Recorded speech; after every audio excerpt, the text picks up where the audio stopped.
ಕಬ್ಬಿನ ರೌದಿ ಎಷ್ಟು ಸುಡಾತೀನಿ ರೊಕ್ಕನ ಸುಡಾತಿ. ಸೊ ನಮಸ್ಕಾರಪ್ಪ, ಅಕ್ಕನ ಮಾತು ಕೇಳಿ ನಾವು ರೊಕ್ಕ ಸುಡ್ದು ಬೇಡ ಅಂತೇಳಿ ಇದ್ದು ಹೊಲ್ಲಾಗಿಂದ ಎಲ್ಲ ರೌದಿ ಪುಡಿ ಮಾಡಿವಿ. ಮಸ್ತ್ ಸಣ್ಣ ಆಗೈತಿ. ಈ ಮಲ್ಚರ್ ಸಣ್ಣ ಮಾಡೋದು ರೌದಿ ಸಣ್ಣ ಮಾಡೋದು ನಮ್ದು ಐತಿ ನೋಡ್ರಿ. ಅದಕ್ಕೆ ಹುಡುಗ ಶಿಸ್ತು ಇಳಿಸಿ ಹೊಡೆದ ನಮ್ಮ ಮಳೆ.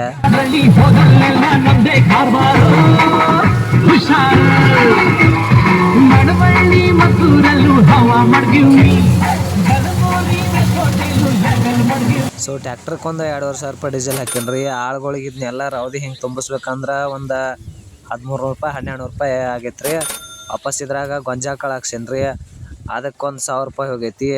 ಸೊ ಇದು ಟೋಟಲ್ 3 ಎಕರೆ ಹೊಲ ಐತ್ರಿ. ಇದ್ರಾಗ ಬೀಜಕ್ಕೆ ತಲೆಟ್ ಇಲೆಟ್ ಕಡ್ಕೊಂಡ್ರೆ ಒಂದು 20ರಿಂದ 23 ಟನ್ ತನ ಆಗ ಕಡ್ಕೊಂಡಿವ್ರಿ ನಾವು. ಈಗ ಏನಾಗೈತಲ್ರಿ, ಈಗ ಒಂದು 105 ಟನ್ ಏನೋ ಆಗೈತಿ. ಅಕ್ಕನ ಮಾತು ಕೇಳಿ ಏನು ಬಿಟ್ಟಿಲ್ಲ, ನಾವು ಪ್ರತಿ ವರ್ಷ ಬಿಡ್ತೀವಿ. ಯಾಕಂದ್ರೆ ನಮ್ಮ ಬ್ಯಾಸ್ಗೆ ಒಳಗೆ ನೀರು ಹಾಯಂಗಿಲ್ರಿ, ನೀರು ಕಡಿಮೆ ಅದಾವ. ಸತತವಾಗಿ 15 ಬೋರ್ ಮುಚ್ಚಿವ್ರಿ ನಾವು. ರೌದಿ ಬೀಳೋದ್ರಿಂದ ಕಸ ಕಡಿಮೆ ಆಕತಿ, ಸ್ವಲ್ಪ ತಂಪು ಹಿಡಿತೈತಿ ನೋಡ್ರಿ. ಸೊ ಟೋಟಲ್ ಏನೈತಲ್ರಿ, ರೌದಿ ತುಂಬಿ ಪುಡಿ ಮಾಡಿ ಗೊಂಜಾಳ ಕಾಳು ಹಾಕಕ್ಕೆ ಒಂದು 5,000 ರೂಪಾಯಿ ಹೋಗೈತೆ ನೋಡ್ರಿ.